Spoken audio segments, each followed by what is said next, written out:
Bayangin gini bro, Amerika, negara yang katanya polisi dunia, punya pasukan elit yang bisa ngacak-ngacak satu negara dalam semalam, dikirim buat culik satu orang doang. Tapi yang kejadian, mereka malah dikeroyok sama rakyat biasa, dan lari terbirit-birit, bukan dari Taliban, bukan dari Rusia, tapi dari anak-anak kampung di Somalia. Tahun 93, kota Mogadishu, negara Somalia waktu itu udah kayak game survival. Nggak ada pemerintah sah, nggak ada presiden, nggak ada hukum. Yang berkuasa, warlord, preman bersenjata yang jadi raja di wilayah masing-masing. Yang paling dominan, Mohamed Farah Aidid. Dia bukan cuma preman, dia punya pasukan rakyat, senjata dari pasar gelap, dan kendali penuh atas Mogadishu. Buat Amerika, dia ancaman. Soalnya Aidid sering nyerang pasukan PBB dan ngerampok bantuan makanan dari luar negeri. Lalu, Amerika pun turun tangan, bukan karena kemanusiaan, tapi karena gengsi. Karena dunia lihat pasukan PBB digebukin dan Amerika nggak bisa diem aja. Jadi mereka kirim tim elit, Delta Force, Army Rangers, Navy SEAL cadangan, plus Black Hawk, helikopter kebanggaan negeri Paman Sam. Nama operasinya cakep, Operation Gothic Serpent. Kedengeran kayak judul band metal. Tapi isinya, rencana penculikan gaya film Hollywood.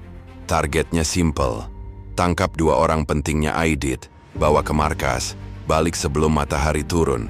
Waktu estimasi, 30 menit. Easy money. Amerika kan jago. Tapi bro, perang itu bukan soal rencana di atas kertas. Apalagi kalau lo masuk ke kota orang yang lo anggap lemah. Tapi ternyata punya nyali lebih besar dari tagihan lo. Amerika pikir ini misi culik jemput pulang. Nyatanya, baru 15 menit jalan dunia langsung jungkir balik. 2 helikopter Black Hawk, ikon kebanggaan militer Amerika, ditembak jatuh. Bukan pakai rudal canggih, tapi pakai RPG murahan buatan Soviet yang dilempar sama bocah-bocah kurus tanpa rompi anti peluru. Langit Mogadishu langsung berubah jadi neraka. Asap, ledakan darah, pasukan Delta dan Rangers terpisah. Komunikasi kacau. Dan yang nyerang mereka bukan tentara reguler, tapi warga lokal. Anak kampung, emak-emak, bocah-bocah bawa AK-47 kayak mainan. 1 Black Hawk jatuh, udah panik. 2 Black Hawk jatuh, panik dikalikan 12. Tapi yang paling bikin malu, Amerika nggak bisa selamatin pilotnya. SAR, evakuasi setengah mati 1 menit. Evakuasi pun dimulai, tapi ini bukan evakuasi kilat ala film. Ini evakuasi gaya. Semoga masih hidup waktu kita sampai. Pasukan Amerika harus masuk ke jantung kota Mogadishu. Dikepung 10.000 warga bersenjata, tanpa peta, tanpa bantuan udara yang jelas. Helikopter terus ditembak dari atap rumah. Konvoi lapis baja tersesat di gang sempit, GPS lupakan. Ini 1993 yang ada cuma radio penuh noise dan senter seadanya. Dan yang lebih gila lagi, pasukan UN dari Pakistan dan Malaysia lah yang akhirnya bantu nutup misi. Iya bro, Amerika minta tolong. Jadi inget pepatah. Kalau lo mau nyulik orang di negara orang, pastiin lo ngerti jalan pulang. Tapi Amerika kelewat pede, karena mereka kira semua orang takut sama bendera mereka. Lo bayangin ya, pasukan elit yang biasa operasi diam-diam, rapi, bersih, dan pulang dapat medali. Sekarang, mayatnya diseret di jalanan, diikat di motor, diteriakin bocah-bocah kampung, dan disiarkan langsung ke seluruh dunia. Amerika udah nggak bisa nutupin kegagalan ini. CNN, BBC, Al Jazeera semua siarin. 1 mayat pasukan elit digantung di bak belakang truk terseret di jalan tanah yang panas.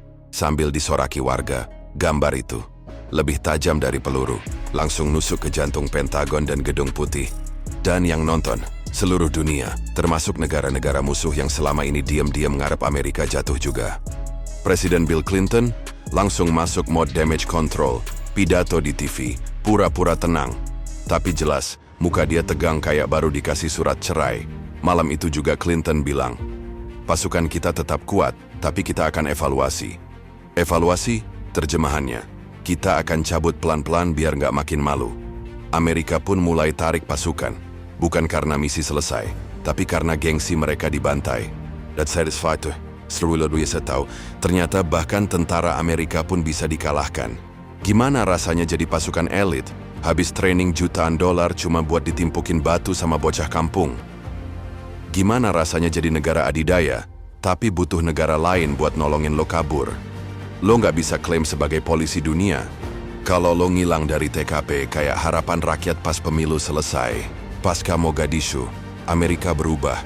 Nggak lagi gampang kirim pasukan cuma buat pamer otot. Nggak lagi sok jago masuk ke negara orang tanpa mikir pulangnya. Karena trauma ini ninggalin jejak, bukan cuma di tentara, tapi di kebijakan luar negeri mereka. Delta Force dan Rangers yang selamat, banyak yang kena PTSD, gak bisa tidur, gak bisa lupa jeritan rekan mereka yang mati kehabisan darah. Beberapa bunuh diri, beberapa jadi instruktur yang lebih kejam. Ngelatih pasukan baru dengan satu pesan, kalau lu ragu sepersekian detik, lu mati. Lu masih pikir perang itu keren? Masih ngebayangin jadi pasukan elit kayak di film? Ingat bro, realita gak ada background music, gak ada cutscene. Yang ada cuma darah, jeritan, dan nyawa yang hilang karena ego politik.